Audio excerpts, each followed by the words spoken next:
보면서 하나님의 꿈에 대해서 나누려 하였는데요. 네, 어렵더라고요. 더 시간이 필요했었습니다. 나중에 이 본문 가지고는 설교하도록 하겠습니다. 죄송합니다.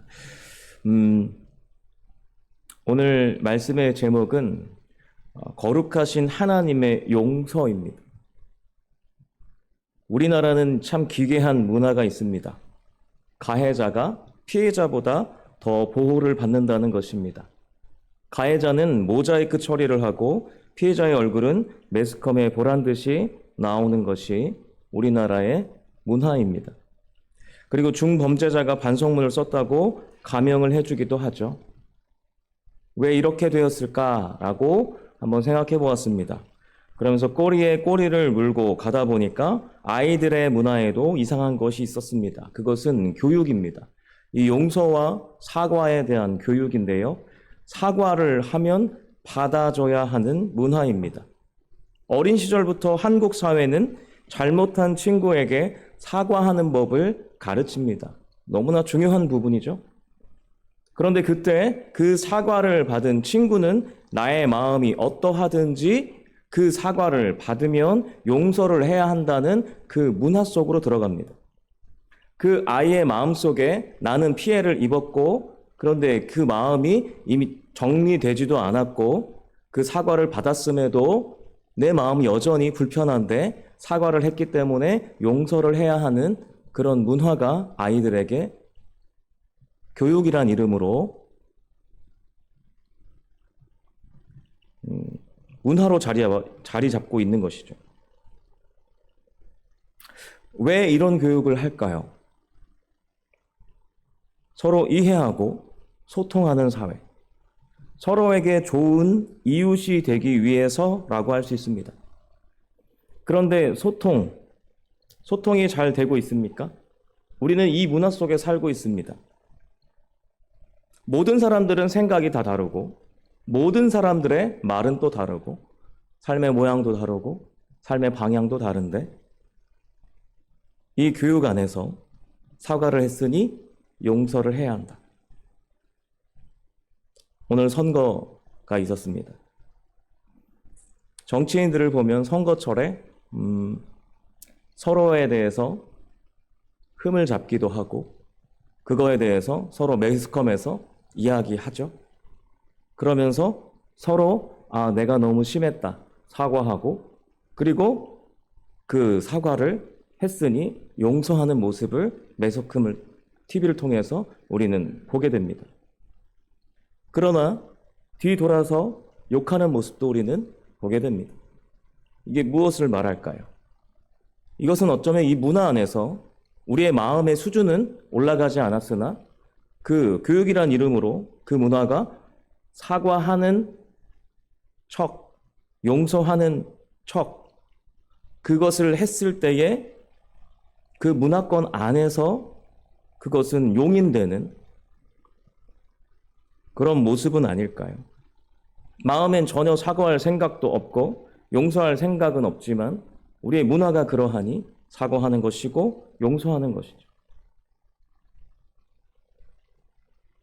이 세상의 문화를 봤을 때 어떻습니까? 소통의 문화입니까? 아니면 불통의 문화입니까? 마음 없이 겉모습, 행위만 남아있는 것은 아닐까요? 교회는 어떻습니까? 사과, 용서, 특별히 용서라는 단어는 우리가 말씀을 통해서 너무나 많이 접하죠. 하나님이 우리에게 행하신 거룩하신 하나님의 놀라우신 사랑은 우리에게 용서라는 이름으로 은혜라는 이름으로 다가옵니다. 그 사랑을 받은 교회는 그 용서와 은혜를 그 사랑을 증거할 의무와 책임이 있습니다. 그래서 교회는 모두를 용서하는 문화를 가지고 있습니다. 교회 안에서는 잘못한 일이 있었을 때 모두가 용서해야 한다라고 하죠. 그리고 사과하면 용서해야 한다라고 합니다. 이것이 잘못된 문화가 아니죠. 그런데 그것이 어떠한 잘못일지라도 그 잘못의 깊이와 넓이와 수준이 어느 정도일지라도 우리가 하나님께 받은 그 크신 용서와 은혜를 받은 자이기 때문에 가해자가 사과하면 반드시 용서해야 하는 것. 이것은 우리가 한 번 더 생각해야 될 문제라는 것입니다. 그래서 그 안에서 가해자들과 피해자들 사이에 피해자는 항상 피해를 보고 가해자는 너무나 쉽게 용서받고 사과함으로 손을 털어버리는 분위기가 교회 안에 분명히 있습니다. 이 문화는 교회를 더 견고하게 할까요? 아니면 더 분열되게 할까요? 이것은 소통의 문화입니까? 불통의 문화입니까? 오늘 말씀을 통해서 성경에서 말하는 용서란 무엇인가? 하나님께서 해주신 그 용서란 무엇인가? 이것을 함께 알아가기를 소망합니다. 오늘 본문은요, 성막과 관련된 이야기입니다. 성막은 이스라엘 백성의 죄를 제물의 생명을 바치는 제사를 통해서 하나님께서 용서하시는 그 죄를 사하시는 하나님의 놀라운 사랑을 이스라엘 백성들이 눈으로 직접 볼 수 있는 하나님이 만드신 용서 문화입니다. 이 문화 속에서 성막을 지을 때 이스라엘 사람들에게 이 용서의 문화가 나타날 것인데 그것을 위해서 성막을 지어야 할 것인데 이것을 위해 성막에 많은 것들을 드리는 장면입니다. 이때 이스라엘 사람들에게 나타난 두 가지 마음이 있었습니다. 오늘 본문을 다시 한번 읽어보도록 하겠습니다. 같이 읽겠습니다. 시작. 마음이 감동된 모든 자와 자원하는 모든 자가 와서 회막을 짓기 위하여 그 속에서 쓸 모든 것을 위하여 거룩한 옷을 위하여 예물을 가져다가 여호와께 드렸으니. 아멘. 두 가지죠. 앞에 부분에 나오죠. 마음이 감동된 자, 모든 자, 그리고 자원하는 모든 자가 와서 회막을 짓기 위하여, 쓸 것을 위하여, 옷을 위하여 예물을 가져다가 여호와께 드렸습니다. 하나는 감동이고 하나는 자원함입니다. 이스라엘 백성들의 마음이었던 것이죠. 감동은요, 히브리어로 나사라는 단어를 썼습니다. 이 나사는 감동이라는 의미가 있고 또 용서, 또 올려드리다라는 이 여러 가지 의미를 가지고 있습니다. 여기서는 감동이라고 해석했어요. 그리고 자원하는 마음은요, 히브리어로 나다부입니다. 나다부는 자유의지로 하다, 기꺼이 그것을 행한다라는 의미를 가지고 있습니다. 이 두 가지 의미를 한번 살펴보았으면 좋겠습니다. 그래서 하나님께서 우리에게 베푸시는 그 용서란 무엇인가, 그거에 대해서 함께 깊이 들어가 보기를 원합니다. 먼저 감동의 의미를 살펴보겠습니다. 히브리어 나사라고 했습니다. 감동, 올려드리다, 용서라는 의미를 가지고 있습니다. 그런데 이스라엘 백성들에게 이 마음이 어디서부터 형성되었을까요? 그것은 성막을 짓기 전인 이 35장의 전장인 34장 7절에서 함께 살펴볼 수 있습니다. 출애굽기 34장 7절을 함께 34장 7절입니다. 같이 함께 읽겠습니다. 시작. 인자를 천대까지 베풀며 악과 과실과 죄를 용서하리라. 그러나 벌을 면제하지는 아니하고 아버지의 악행을 자손 3, 4대까지 보응하리라. 아멘. 인자를 천대까지 베푼다라는 거죠. 하나님의 인자하심을 천대까지 베푸는데 악과 과실과 죄를 용서하신다라고 합니다. 그러나 그 다음에 무엇이 나오죠? 벌을 면제하지 않는다. 여기서 죄를 용서하신다라고 했을 때 이 용서라는 단어가 아까 35장에 나타난 35장 감동, 35장 21절에 나타난 감동하는 마음, 그 나사라는 단어를 썼습니다. 이 용서가 같은 나사입니다. 감동과 용서. 여기서는 능동분사형으로 이것은 한 번만 용서하신다라는 의미가 아니라 계속해서 지속적인 의미를 가진다라는 것입니다. 하나님께서 계속해서 용서하신다라는 거예요. 이것이 원인이 되어서 35장에 올려드리는 감동의 마음으로 나사라는 단어를 사용한 것이죠. 하나님이 구속하셨고 또 지속적으로 용서하시기에 감동하여서 마음을 올려드리고 그리고 자원하여서 성막을 짓는 것입니다. 그런데 아까도 말씀드렸듯이 34장 7절에는 의미심장한 구절이 우리 눈에 들어옵니다. 그러나 벌을 면제하지 아니하고입니다. 그러나 벌을 면제하지 아니하고입니다. 죄를 용서하셨습니다. 그런데 벌을 면제하지는 않으신답니다. 왜 그러할까요? 그것은 하나님의 속성에 의미가 있습니다. 하나님은 거룩하시기 때문에 죄에 대해서 진노하십니다. 그리고 하나님 분명히 말씀하셨습니다. 죄의 삭은 사망입니다. 하나님은 죄를 그냥 소멸하지 않으십니다. 대가가 있어야 한다는 것이죠. 그 죄에 대한 대가를 반드시 치르게 하신다는 것입니다. 벌을 받는 것입니다. 그런 의미에서 벌은 면제하지 않는다라는 것이죠. 우리는 기억해야 됩니다. 하나님은 벌을 면제하지 않으십니다. 이것은 노아의 이야기를 통해서 조금 더 선명하게 볼 수 있습니다. 창세기 7장 17절에서 18절 말씀을 함께 보도록 하겠습니다. 창세기 7장 17절과 18절입니다. 같이 읽겠습니다. 시작. 홍수가 땅에 40일 동안 계속된지라 물이 많아져 방주가 땅에서 떠올랐고 물이 더 많아져 땅에 넘침에 방주가 물 떠다녔으며. 아멘. 홍수가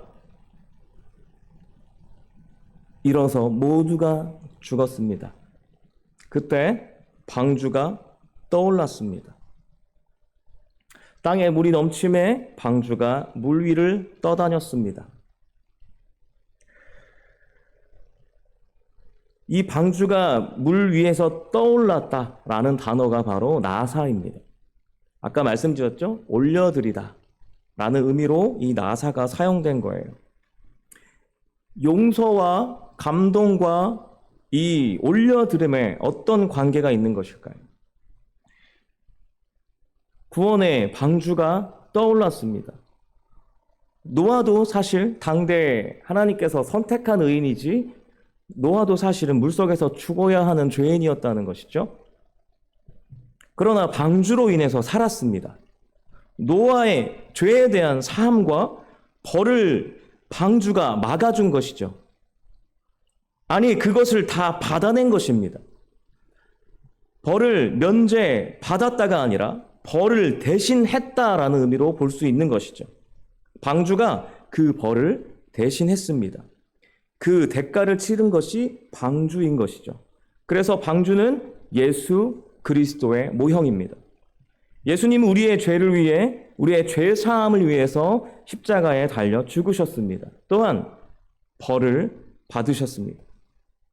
십자가에 달려 죽으신 것뿐만 아니라 침뱉음을 당하였고, 그것은 우리가 이 죄에 대한 벌로서 우리가 당해야 할 채찍질, 온갖 조롱을 예수님께서 당하셨습니다. 대신 당하셨습니다. 그것이 떠올라 하나님께로 드려진 것이죠.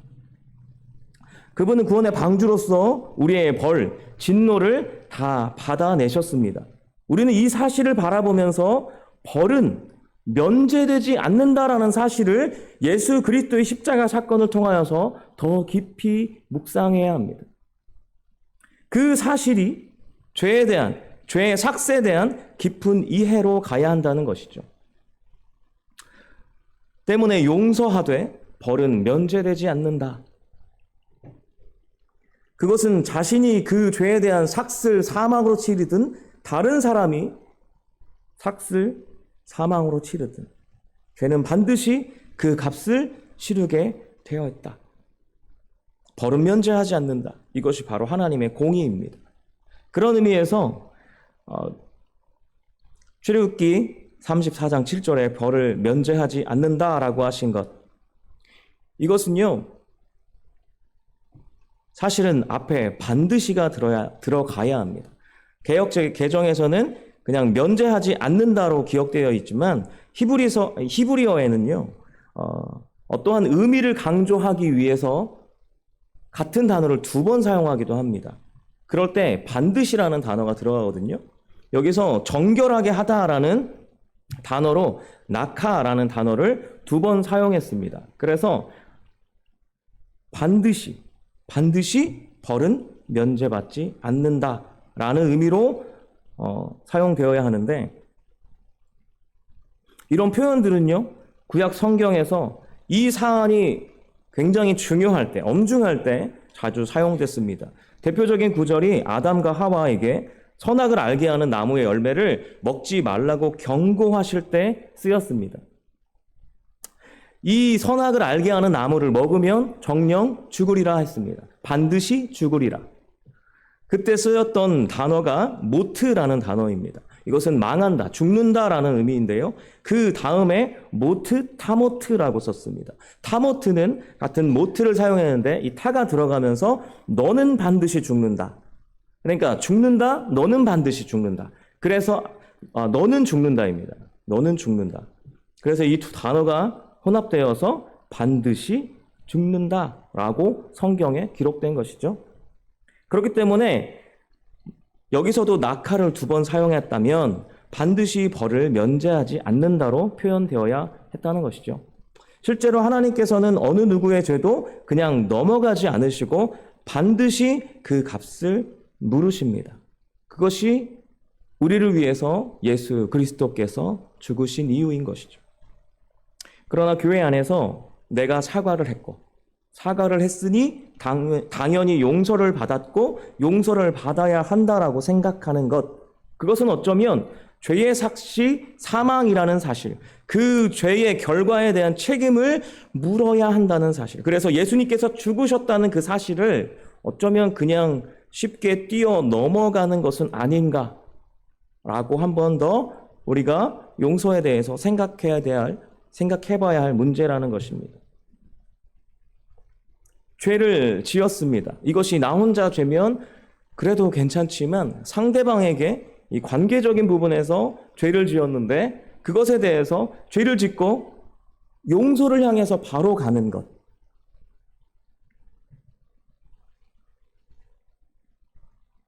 이것이 무엇을 말하는 것일까요? 심판의 과정 없이 쉽게 용서를 구하고 용서해 주기를 강요하는 것. 어쩌면 하나님의 공의에 대한 부분들을 우리가 바라보지 않는 것은 아닌지.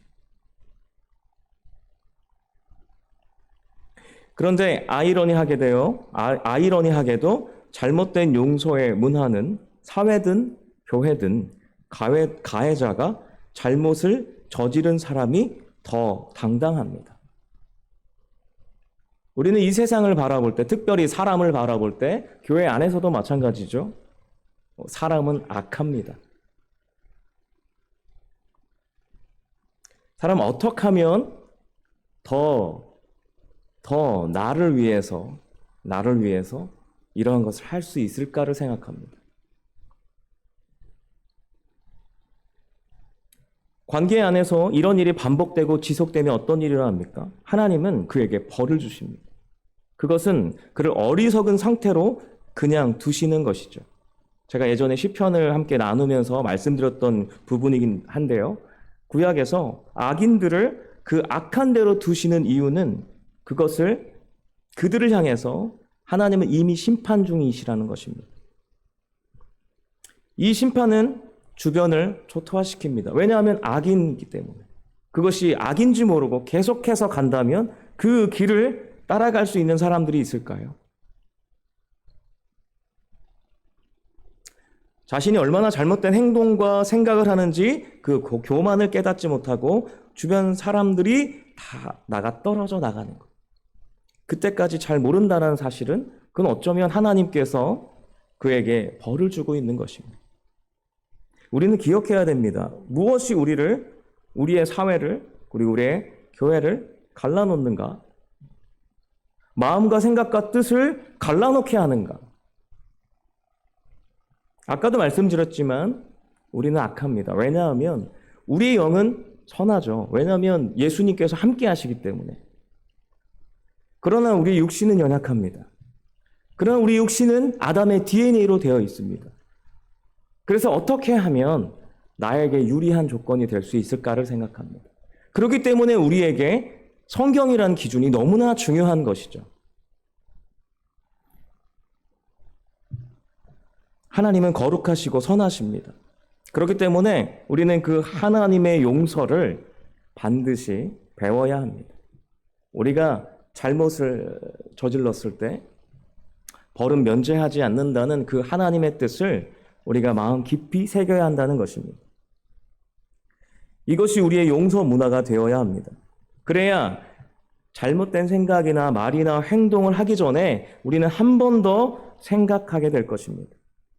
이스라엘 백성은요, 성막에서의 제사를 바로 눈앞에서 보면서 철저하게 이러한 사실들을 배웠습니다. 눈앞에서 제물이 죽어갔습니다. 각이 떠지고 피를 받아 뿌리는데 그 과정에서 제사장은 흰옷을 입고 있는데 그 흰옷에 빨간 피들이 뿌려집니다. 심판에 대한 하나님의 뜻이 시각적으로 각인되는 것이죠. 죄사함의 그 과정을 철저히 바라보면서 하나님 앞에서 죄가 얼마나 엄청난 것이고 그렇기 때문에 당연히 벌을 받아야 한다고 생각했던 것이죠. 그렇기 때문에 예수 메시아 그분이 꼭 오셔야 한다라고 생각했던 것입니다. 우리에게는 이 성막이 각인되어 있습니까? 또한 성막의 완성인 예수 그리스도의 십자가 죽음, 그 심판의 결과가 각인되어 있습니까? 죄의 삭은 사망입니다.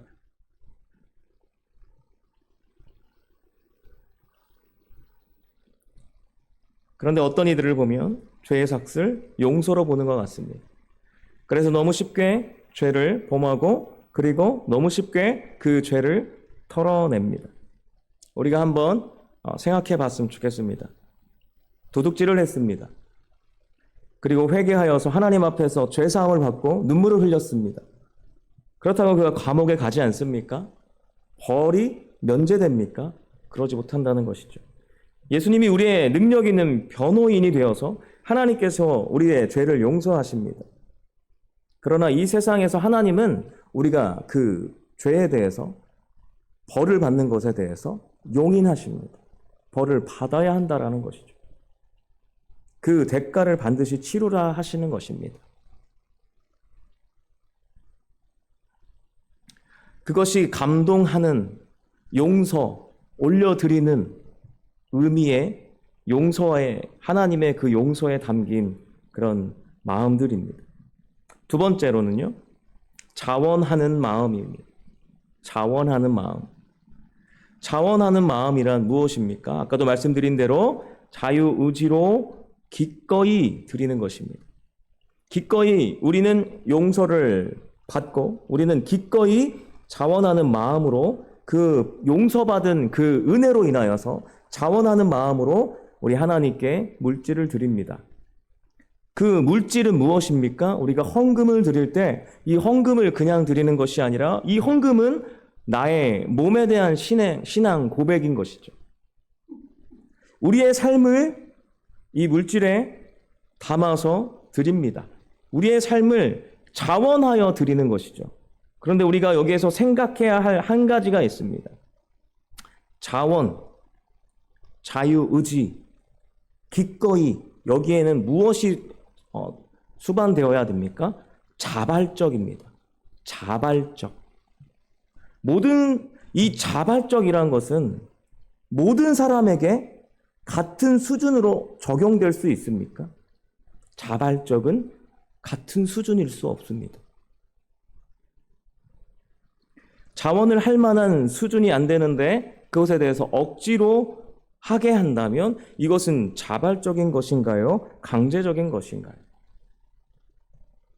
바울은 이 부분에 대해서 죄와 은혜로 설명하였습니다. 로마서 5장 20절을 함께 보도록 하겠습니다.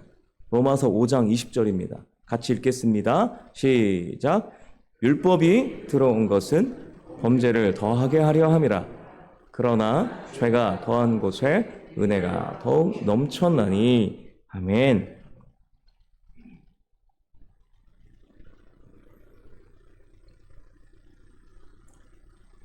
죄가 더한 곳에 은혜가 넘쳤습니다. 이것은 큰 죄, 그리고 어떠한 죄들이 많은 곳에 그 죄가 많기 때문에 은혜가 더욱 넘치게 임했다라는 뜻이 아닙니다. 어떠한 사람이 죄를 지었습니다. 그런데 그 사람이 느끼기에 이 죄가 아주 큰 죄라 느껴진다면 그에게 은혜는 아주 크게 느껴진다라는 것이죠. 그런데 반대로 같은 죄일지라도 본인 스스로가 그 죄에 대해서 작게 여기면 은혜 또한 작게 여겨진다라는 의미인 것이죠. 무엇을 말합니까? 우리의 생각의 수준이, 그리고 우리가 삶을 살아내는 실력이 다 모두가 다르다는 것입니다.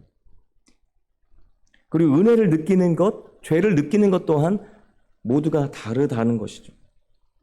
죄에 대한 이 용서, 하나님께 받은 이 용서함일지라도 모든 사람이 느끼는 그 용서의 깊이와 사랑의 깊이는, 사랑의 넓이는 모두가 다른 것입니다. 그래서 은혜가 다르고요. 그 사람의 삶을 살아내는 모습이 다르고 그 모양이 다 다른 것입니다. 그런데 모두에게 똑같이 자원하는 것, 특별히 신앙인으로서 용서의 삶에 대해서 모두에게 똑같이 요구하는 건 자발적이 아닌 강제요. 우리가 한 번 더 생각해 봐야 할 문제일 수 있다는 것이죠. 그런 의미에서 용서란 하나님을 의지하여서, 이게 빠지면 안 됩니다. 하나님을 의지하여서 개인에게 맡겨야 합니다. 하나님을 의지하여서 개인에게 맡겨야 합니다.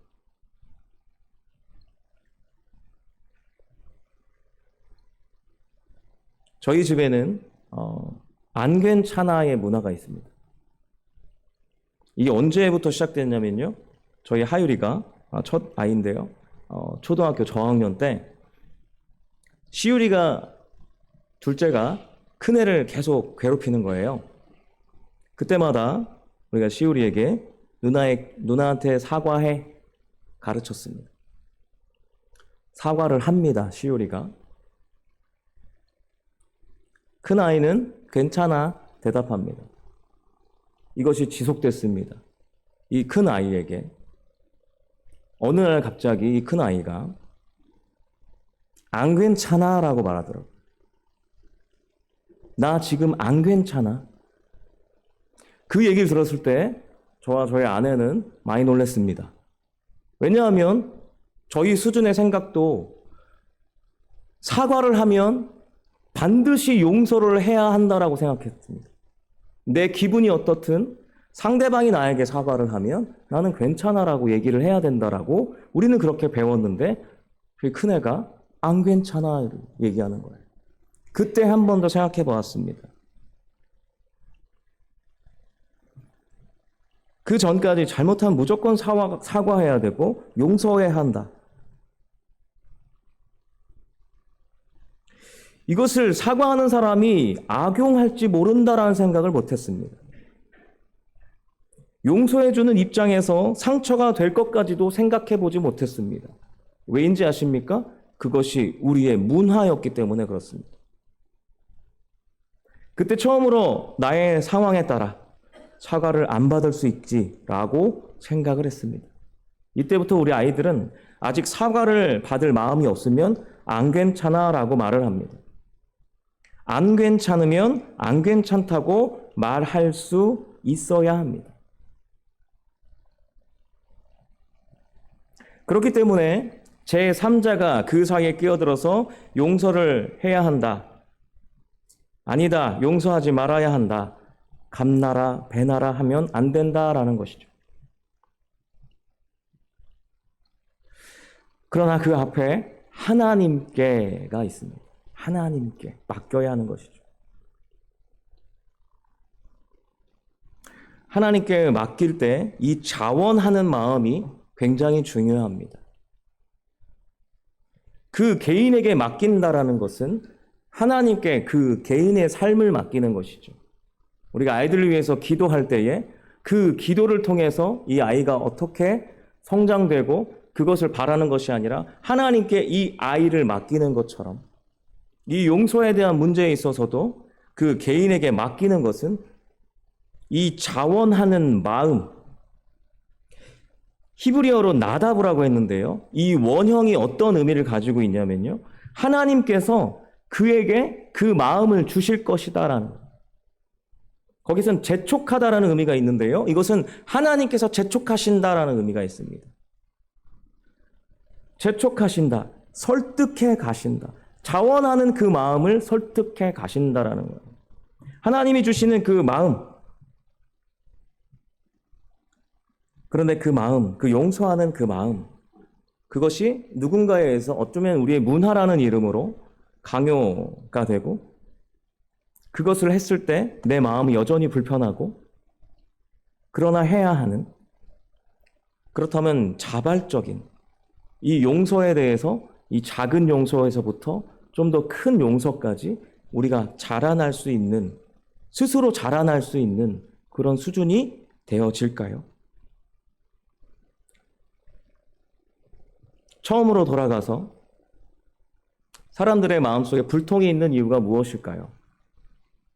마음속에 불편함이 있는 것입니다. 해결이 되지 않는 거예요.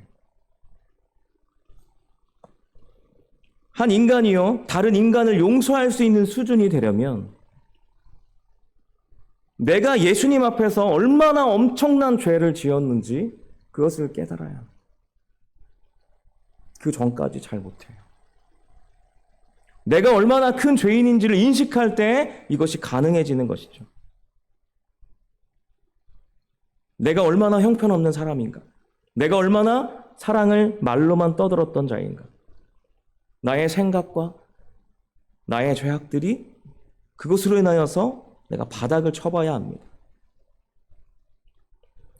그거를 알 때 나야말로 하나님의 은혜가 아니면 정말 이마저도 할 수 없는 죄인이구나를 오랫동안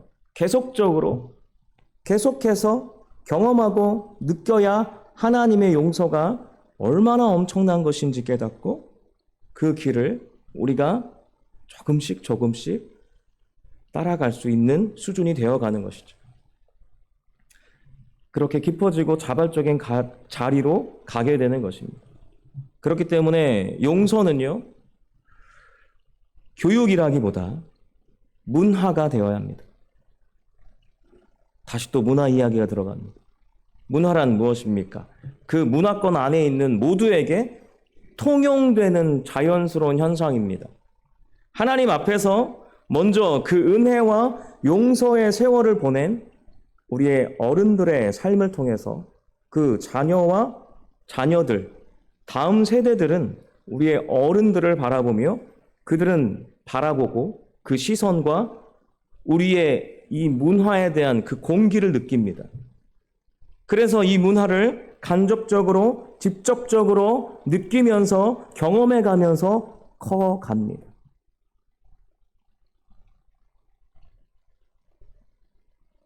그렇기 때문에 우리가 하나님 앞에서 어떠한 존재인가,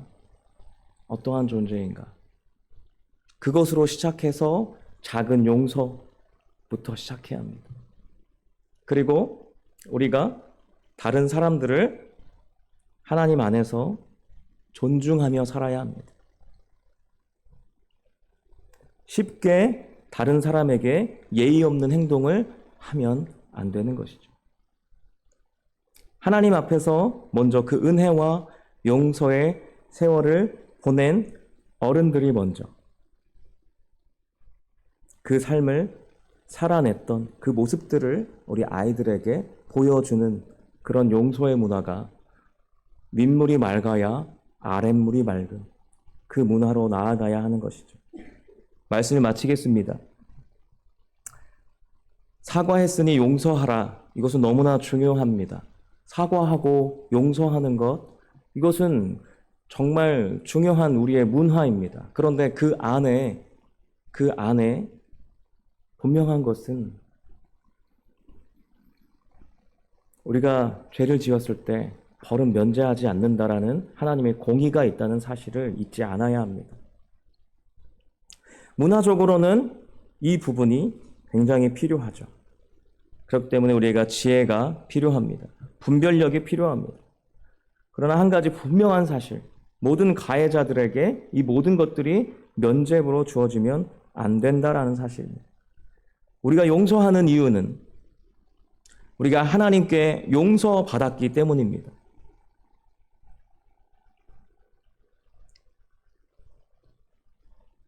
그것을 잊지 않아야 합니다.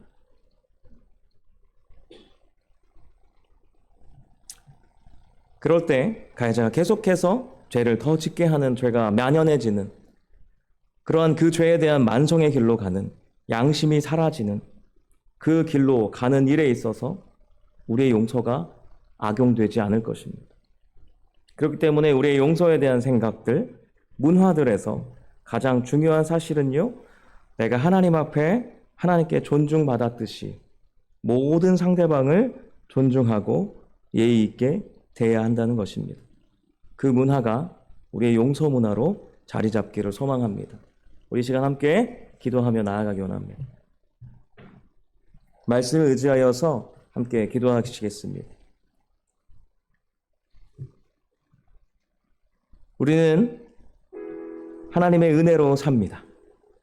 특별히 예수 그리스도가 우리의 죄를 용서하셨기에 우리가 그 은혜로 살아가고 있습니다. 그러나 우리가 육신의 연약함으로 인하여서 우리의 뜻대로, 우리의 마음대로 잘못 생각하고 있는 것들, 하나님 다시 한번 돌이키게 하여 주시옵소서. 다른 이들에게 상처 주는 모습들이 우리 가운데 있습니까? 하나님, 이 시간 가운데 많은 내 주변에 있는 모든 이들에게 하나님의 마음으로 그들을 존중하며 살아갈 수 있도록 인도하여 주시옵소서. 특별히 우리 교회의 용서 문화는 상대방을 향한 그 깊은 사랑의 마음으로 용서할 수 있도록, 자발적으로 용서할 수 있도록 우리를 붙잡아 주시옵소서. 그 문화이기 때문에 억지로 용서하는 것이 아니라 나에게 주신 하나님의 그 용서가 얼마나 크신지 그 은혜로 말미암아 용서하는 자들 되게 하여 주시옵소서. 그렇게 자발적으로 용서하는 자들 되게 하여 주시옵소서라고 이 시간 간절히 주여 한번 간절히 부르짖고 함께 기도하며 나아가기 원합니다. 함께 기도하시겠습니다. 주여 하나님 감사합니다. 하나님